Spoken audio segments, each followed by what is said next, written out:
Hello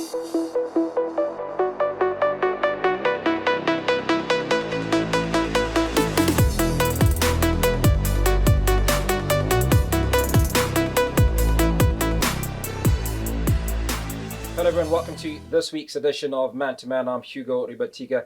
Glad to have you along. Interesting conversation as usual. And we're talking about gentlemen that have been married more than once. Doing it twice, 3 times. And I have with me my 2 guests, Tug, Alan Morkel. Thanks for making time. Pleasure. It's good to be here. Ricky Chibuera, good to see you. Thank you for having me. Now both of you, in fact, all 3 of us have been married more than once. I suppose the story is a little bit different for us. Tug, what's your story? Correct. I've been married and divorced twice. I don't want to sound like a fool, but I've also had countless ex-girlfriends. I guess I'm the common denominator where somewhere it goes wrong, but I will tell you that in the divorce agreements that there was also underlying comments. The first ex-wife said he was fishing and working too hard. And the second one said he was drinking and working too hard. So I am or used to be, a workaholic. And I take a lot of the blame. But I'd imagine, Tug, that there'd be a lot of pressure to be able to not only provide, but to be successful. And do you feel that there was a challenge in striking that balance? Yeah, most definitely. And it goes down to, we're from Zimbabwe originally. We were very successful farmers that came through generations of it. And it was early to bed, early to rise, makes a man healthy, wealthy, and wise. Mm. And you go to these strict boarding schools, and it's all about go, go, go. And your folks send you to university, and you learn how to do it. You learn on the farm. You work the holidays as teenagers, from picking cotton to driving tractors, and it's instilled into you. Because you look after these farms from generation to generation. So we work hard. And I remember my first wife saying, I can't take this. I want to move to another area. I said, well, you've got to go. You got to go. Because this is our family dynasty. We're going nowhere. Yeah. Did you have a conversation with her before you got married and expose her to what she'd have to contend with? Yeah, she absolutely. I'll tell you the story is that she, as a girlfriend, she would come out to the farm from Harare, and we got married on a Saturday and had a party at the Meikles Hotel, and on Sunday we were back on the farm harvesting the wheat crop. Great honeymoon time. Absolutely, we didn't, but we had to. So, and we laugh about it now. We don't laugh about it, but we have a wonderful son between us. Richard is his name. So, we can count blessings. And I give credit to Richard's mother. She brought him up on her own. I was there, but not there, if you know what I mean. Mm. He was 2 years old when we divorced. And then, of course, my second ex-wife, who I loved dearly, we had to sort of move from Zimbabwe to the UK. We lost the farm. 3 daughters. One of them severely disabled. And that brings its own pressure. Mm. I used to describe it as pretty brutal, pretty cruel, becoming a sort of second-class member of the family, because mothers will tend to, it's a natural instinct, they will go for that weakest, vulnerable child. Mm. And they spend all the time, not all the time, on that baby. But blessings, Lauren is still alive. She turns 25, within weeks We never expected her to get beyond 10. But hence she's in Scotland being looked after. And, you know, this is the emotions. You go, phew, that's what happens. You get life gives you these curveballs and you've got to bat them off and deal with them. Ricky, your story is a little bit different, I'd imagine. Yes, my story is a little bit different. I think marriage is a very complex but beautiful thing. It's where two incompatible people come together through compassionate compromise. And the compassion and the compromise being the critical part. My first marriage, which I had, was with a lovely woman, but we couldn't agree on a lot of stuff. I won't sit here and disparage her and say she did this or this, but I'll account for my part and some of the things which I went through or did in the marriage in terms of my take on. I don't think I was an effective communicator, and also, and by an effective communicator, I would say, there's certain parts of communication which are critical. You can't be she was the I was the peacekeeper, she was the peacemaker. Not a good recipe for marriage. So if you're a peacekeeper, you sweep everything under the rug and the rug gets bigger and bigger and bigger and bigger. And a peacemaker wants to talk everything. And the chemistry of a woman and a man, men, we don't really want to talk about stuff. Women want to talk everything to death. But you have to know how to be an effective communicator. By doing that, I mean, when you're effective, there are three components which make up effective communication, in my opinion. There's the words, okay? Then there's the body language, okay? And there's the tone. So they actually say that words only account for 7%, believe it or not. And tone makes up 23%, but body language actually makes up 70%. So sometimes you're communicating something, but your body language is strongly disagreeing because you're a peacekeeper. Because you can strongly disagree about something, but for the sake of peace, you know what I mean? So I think my thing when I was married was my goal, because my parents are married and have been married for 54 years. And my brothers all have 20 plus year marriages, and mine only lasted all of 4.5 years. Was there pressure to go longer than the 4.5 years? I think for the sake of culture and tradition, right? You're gonna want to stay. But the goal of marriage is not to stay married. It's not a test of endurance. The goal of marriage, in my opinion, is to stay caring. You understand? You have to stay caring. So because of those disagreements, we parted company. It's a very painful process. I don't think our faculties are built to deal with divorce, because I feel like divorce is the death of a living human being. That person still walks the earth, but you've parted company. And however egregious whatever has been done, still, if you at some point love this person, there's pain which will be there, which I'm man enough to say that was there, and the healing process takes time. So divorce takes many aspects. It makes you wiser. In many regards, it allows you to, going forward, allows you to correct your past mistakes. Now, when you're looking for your second wife, Yes. what are the things that you were looking out for? Because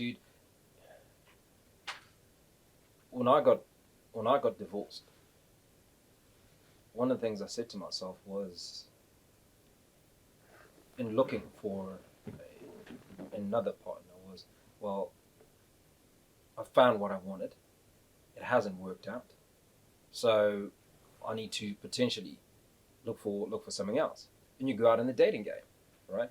And you look for something else, and ironically, something else was not enough for me because I then remarried my first wife, right? But a lot of it also was then about changing me and coming to terms with the challenges I'd faced. And one of those challenges for me was, again, communication, where you talk about sweeping it under the rug. I describe it more as a crevice, right? When you have a problem and you don't deal with it, right? You create a gap between you, right? And it gets wider and wider until you cannot communicate. You can't reach out. So if you envision this little crack where there's that much distance and you can still reach out, you get to a stage where you can't reach out to each other and you want to talk about stuff. I mean, initially when we got married, we said, we're not going to go to bed angry. So if we have a problem, we're going to talk about it. So that's cool if you quarrel at 7 o'clock in the morning, right? By the time you get back from work, you can sit each other down over a cup of tea or whatever it is and talk about it. But what happens if we quarrel at 8:30 in the evening? But it changes the ball game, right? So let's talk about the choices that you made second time round. And you did talk earlier about you being the common denominator. So was it a case of you not changing, or the factors that led to your second divorce different to your first? Oh, I mean, I've got huge issues, I'll put my hand up. And one of them is that I very rarely trust people. I don't know what it's born out of, but it's a tumultuous life that I've led. It's been great. It's been alpha male dominated with a lot of action and adventure and daring and all that kind of thing.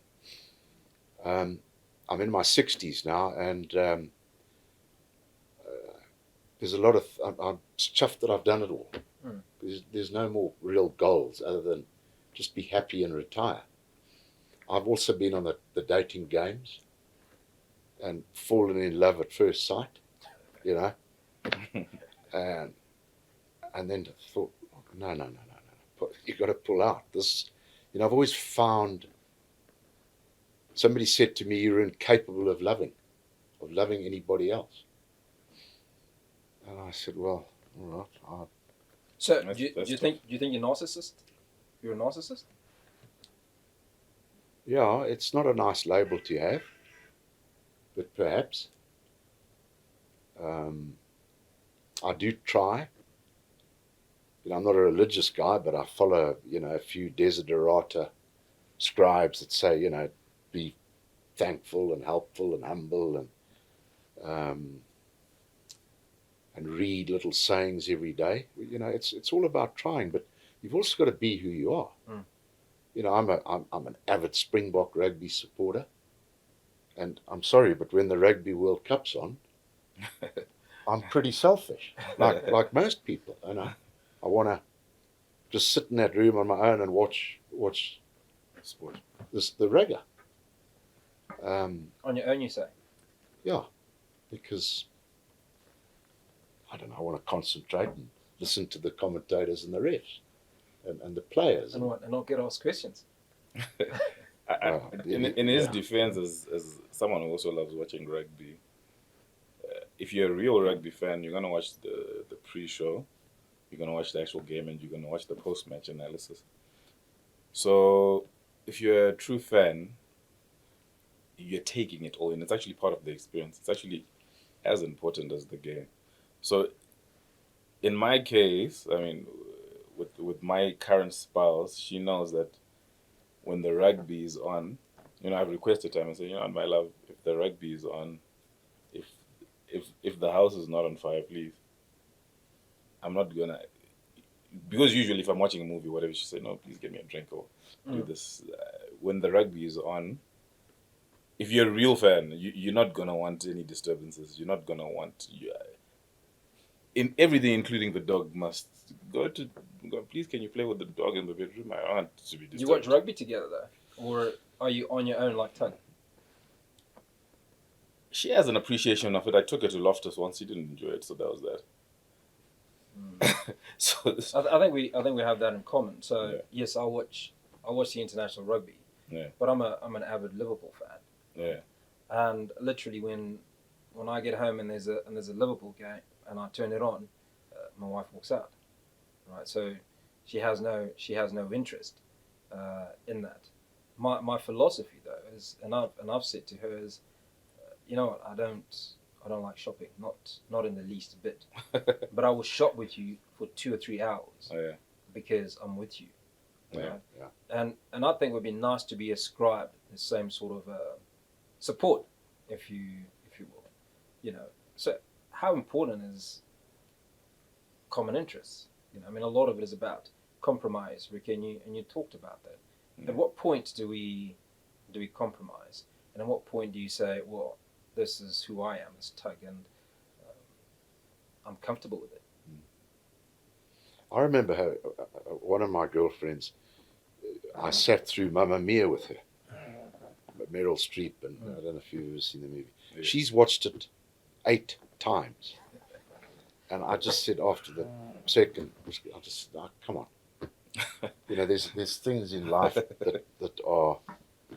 But I see their point of view. We watch a goalless Liverpool v Man City every other week. And they sort of say, well, what are you doing this for? It's boring, it's this, it's that.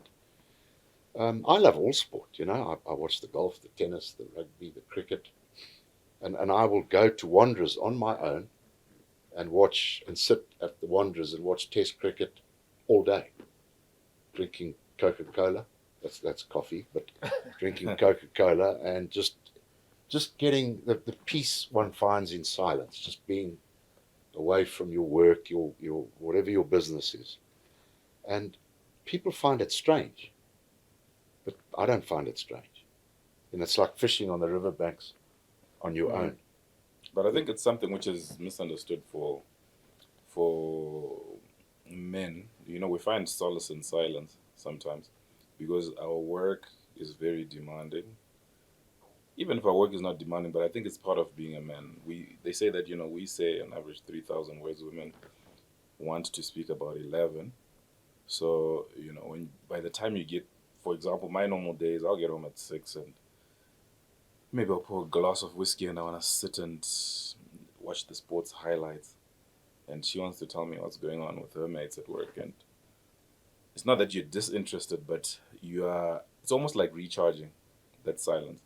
So it can easily be misinterpreted for, you know, being standoffish or you don't want to talk to your spouse.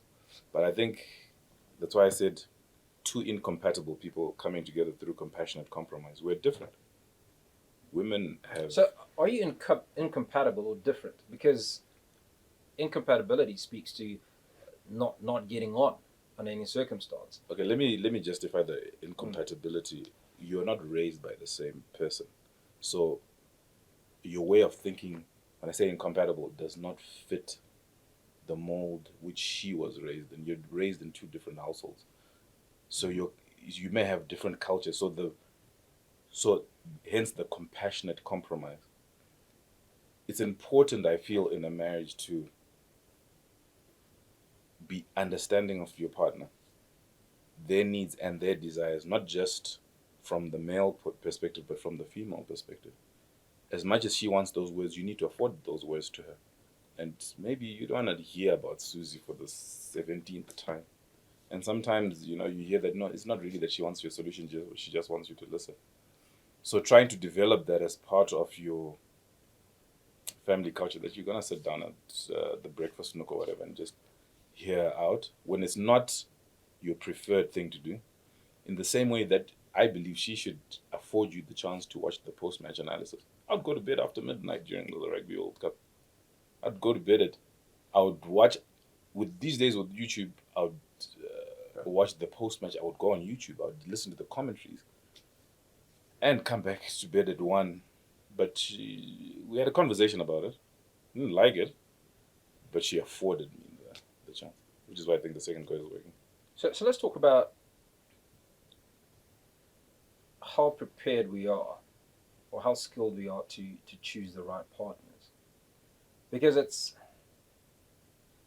one thing to say we were incompatible, but you made the choice. So did stuff suddenly happen that you hadn't anticipated, or did you just make the wrong choice? I don't think it's an issue of making the wrong choice in terms of your partner. It doesn't matter because look at your criteria when you're choosing a woman. As a man, usually our first criteria is physical. Am I physically attracted to this person? We can polish it up and say, it was a beautiful intellect that took you. No, that's not what's going to take you first. Physically, you're drawn in. And then when you engage this person, there are other attributes which will then draw you. For example, my second go around, my first go around, my wife was very businessy. And so I wanted someone who's compassionate. So that drew me in. But she's still a woman. So when I say incompatible, she still wants to talk, just like my first wife. You understand what I'm saying? So the issue which came about on the second go around for me was, okay, what were my learnings?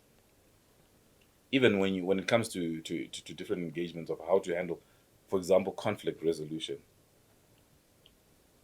No one wins an argument in a marriage. You can be right or reconciled. You should choose. You can be right and lose the person.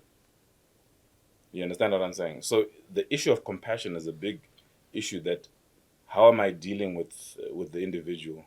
I'm never going to be hard on the individual. I should be hard on the issue. It doesn't mean I should sweep things under the rug as I did before. But I should be able to deal with my spouse with compassion and not lose her in the process of wanting to be right. I should still be able to bring my case across and say, listen, my love, when you do that, this is the outcome for me. Please don't do that. You understand what I'm saying?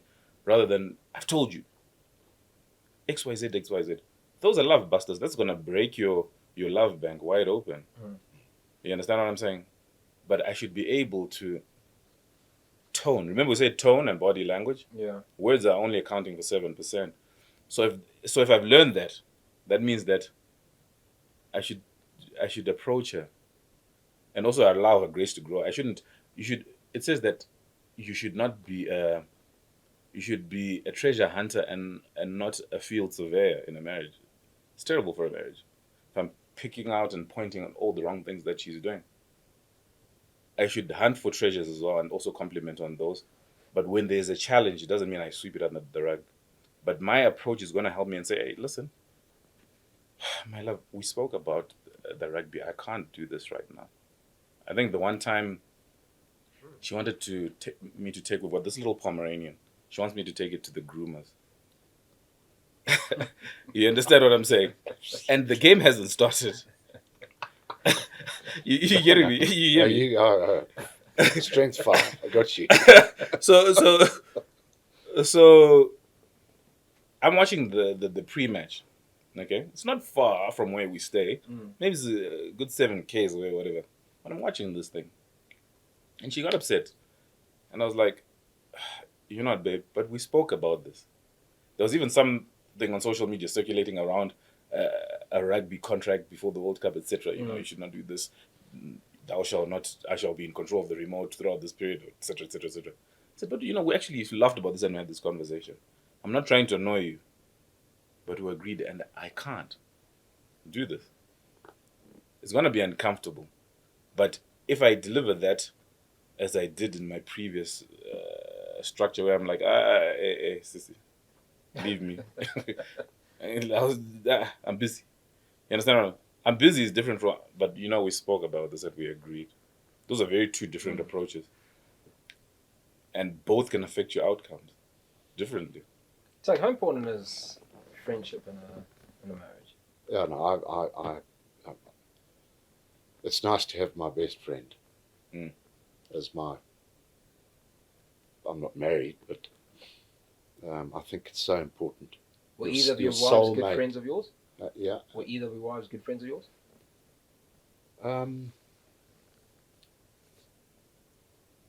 Look, it was a long time ago when I was married, and we were pretty reserved. Mm.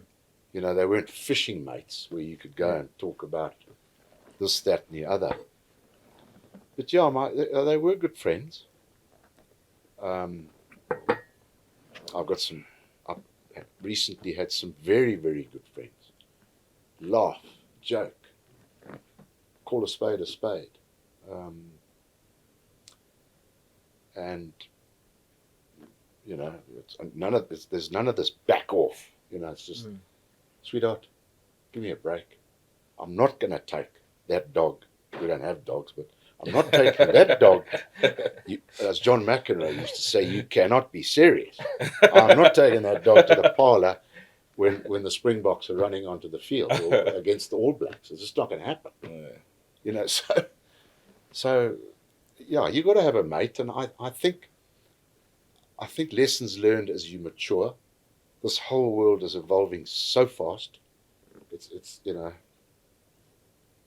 and you know, we don't know what's happening from day to day in terms of the global situation.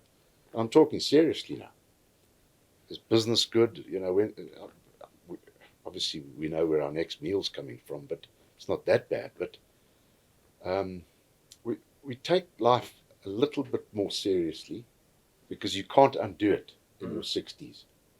You know what I mean? Yeah. In your 20s, you can say, well, yeah, we got married in Vegas and it didn't work out, and let's get divorced 3 months later, and you know, I'll go back to Hollywood and pick another lot on Tinder or whatever it is.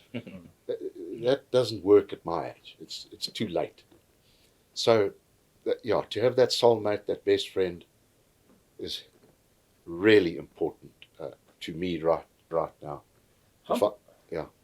How important is it to be able to say, I'm sorry, and mean it? Do you? I think it's important. I think marriage is a brutal institution for selfish people. So you have to have the ability. Pride and marriage don't go. Because, and why I say that is that the problem with our generation now, I think we'd look at marriage as a contract and not a covenant. It's two very different things. And if you're looking at the numbers in terms of a marriage, it's a bad deal. If you're looking at it from numbers, because there's no equity in work for men and women. There are women who are winners out there and who are doing very well. Maybe their husband's not doing so well. But largely, if you're looking at numbers globally, it's probably men who are carrying the fiscus of the household. And if you're looking at it from that point of view, it's not transactionally a good deal. But are you meant to look at it as a transaction? The moment you start looking at it that way, I mean, I lost what I lost in my first marriage. It hurts a lot. But I think you actually lose more in terms of emotional bandwidth. You lose a lot of emotional bandwidth because, and the older you get, you know, I think you need that emotional capital, you know. So, marriage versus a partnership, Yeah. such as your take. Yeah, no, I'm quite happy to be in a partnership. You know, friends of ours have just recently got engaged and married and all that. Everybody's sort of going, "Oh, isn't that sweet?" and all that kind of thing. And you know, I'll put it this way: my brother said to me, "How did you go back after the Great Escape?" So yeah, for a second, go and Trust me, I get asked that same question. yeah, you understand what I'm saying. So it actually just gives you a picture. I mean, maybe they say it in jest and all that. I think you know they do love their wives and all of that, but there's a element of that it's almost prison-esque for men because of the demands which it has. So I just thought I'd throw that out there. No, absolutely. And I never ever thought about this. Mm. Where you mentioned it, Richard, where this person and that person were brought up completely differently. With strangers. It's not as though you marry your next door neighbour, Yeah. daughter. It does happen, where you've grown up together and whatever. But if you marry different households with different values and different upbringing, Yeah. it's actually, you've got to work at it. And I never really thought about that. They do say, marry your own kind. But I don't want to become an advisory on marriage, because mine have failed. Yeah, I think even a second go around, I rarely step into judgment seat or sit as an authority, because you really have to work at marriage, and you have to work at it every day. Yeah. You especially if you want to remain in a relationship where there's fidelity, you literally have to choose your spouse every day, or your girlfriend, or in terms of your partnership, you still have to choose that person, because choices are thrown at you daily. So it's gonna take a lot of work and sacrifice. Gentlemen, that's where we're going to leave it. Tag, appreciate you. Thanks so much for coming on to the show. Rich, it's been good seeing you. Thank you. Thanks. Nice Thank to you. meet you. Nice to meet you, and too. thank you. All the best. Pleasure, Thank you. Tag. Gentlemen, thank you very much. And that's where we leave it for this week's edition of Man to Man. I'm Hugo Ribetika. Look forward to seeing you on the very same platform at the same time next week. And remember, let's do better.